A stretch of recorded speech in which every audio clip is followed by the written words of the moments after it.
नमस्कार। आज के इस बेहद खास एक्सप्लेनर में आपका स्वागत है।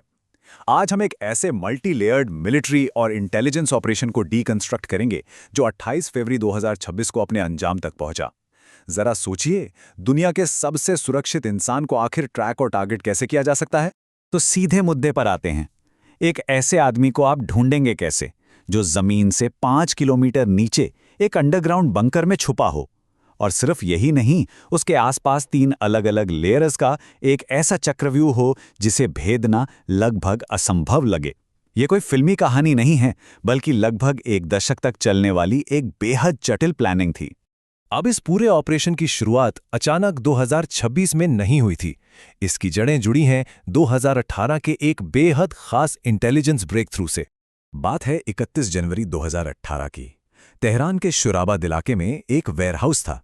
मोसाद एजेंट्स वहां पहुंचते हैं, ब्लो टॉर्चेस से लोहे के सेफ्स को काटते हैं और आधा टन, जी हां आधा टन सीक्रेट न्यूक्लियर डॉक्यूमेंट्स और डिस्क्स उड़ा ले जाते हैं। यह अपने आप में एक बहुत बड़ा गेम चेंजर था। क्यों? क्योंकि इस चोरी से ऐसी खुफिया अंडरग्राउंड लोकेशंस का खुलासा हुआ जो आसमान में घूमते उन एडवांस सैटेलाइट्स की नजरों से भी पूरी तरह ओझल थीं। तो इस डॉक्यूमेंट हाइस्ट के बाद लीडरशिप को एक बात बिल्कुल साफ हो गई थी। उन्हें समझ आ गया था कि सिर्फ 1-2 साइंटिस्ट को मारना या उनकी फैसिलिटीज तबाह करना काफी नहीं है। प्रोग्राम दोबारा शुरू हो जाएगा। अगर इस मसले का स्थायी समाधान चाहिए तो सीधे सुप्रीम लीडरशिप को हमेशा के लिए हटाना जरूरी था। लेकिन ये कहना आसान है, करना नहीं।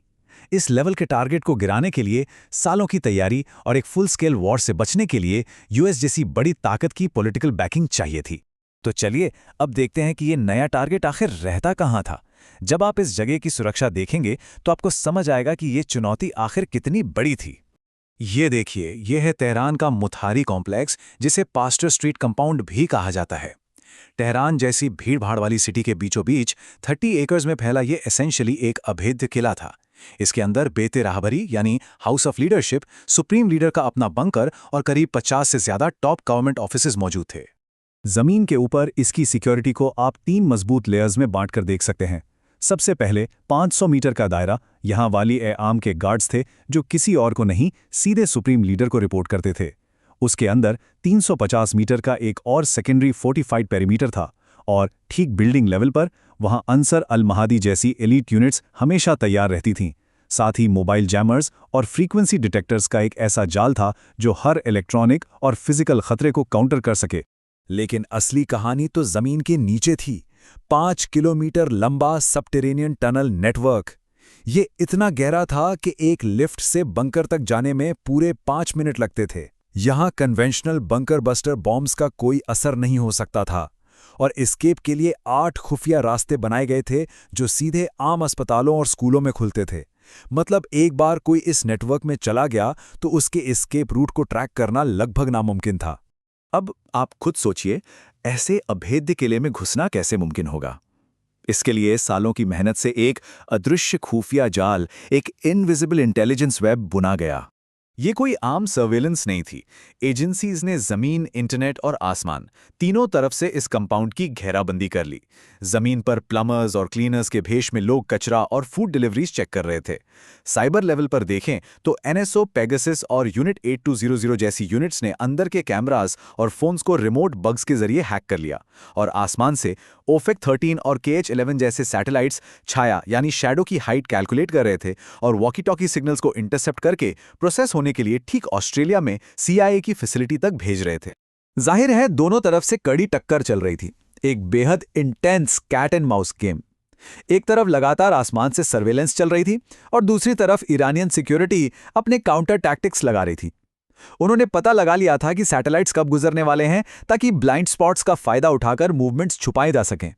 अंदर आने वाले विजिटर्स की आंखों पर पट्टी बांधना, इलेक्ट्रॉनिक्स बिल्कुल बंद करना और रेडियो इंटरसेप्शन से बचने के लिए सारा communication closed fibre optic network पर शिफ्ट करना, ये सब इस बचाव का हिस्सा था।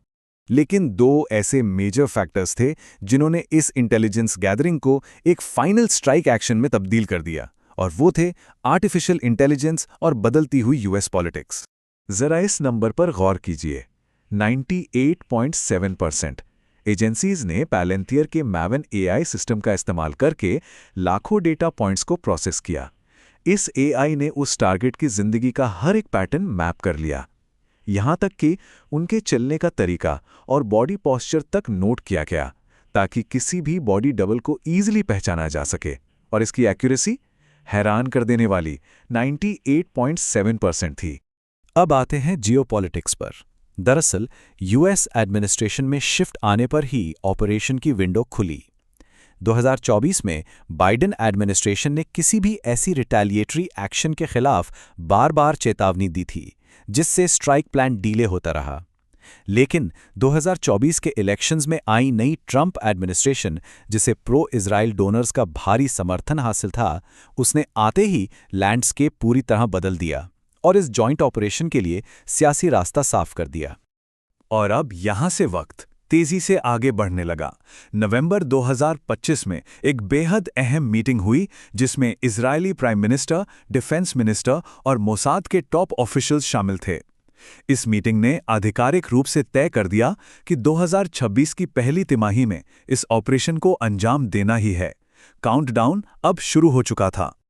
और आखिरकार वो दिन आया, 28 फरवरी 2026 की सुबह, जब सालों की परफेक्ट इंटेलिजेंस और सटीक मिलिट्री प्रिसिशन एक साथ आकर मिले। अचानक इंटेल ने कंफर्म किया कि टॉप 40 ऑफिशियल्स एक ही जगह पर आने वाले हैं। पर यहां पर जो सबसे बड़ी एक फेटल गलती उनसे हुई, वो ये थी कि उन्होंने इस बड़ी मीटिंग को सेफ सबटेरेनियन बंकर से हटाकर ऊपर के एक्सपोज्ड कंपाउंड में शिफ्ट कर दिया। मीटिंग का वक्त रात की बजाय सुबह का कर दिया गया। बस यही वो आखिरी कड़ी थी और 27 फरवरी को यूएस टाइम के हिसाब से दोपहर 3:38 पर स्ट्राइक के लिए फाइनल अप्रूवल मिल गया। चलिए अब देखते हैं इसका exact minute by minute execution कैसे हुआ। 28 फरवरी की सुबह ठीक 7:30 बजे F-35 और F-15 जेट्स ने रीजनल बेसिस से उड़ान भरी।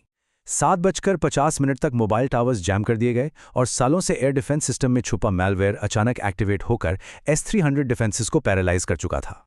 यूएस नेवी के जामर्स और स्मगल्ड ड्रोन्स ने रेडार नेटवर्क को पूरी तरह अंधा कर दिया और फिर ठीक 9:40 पर आसमान से 30 ब्लू स्पैरो हाइपरसोनिक मिसाइल्स सीधे पास्चर स्ट्रीट कॉम्पाउंड पर जा गिरे।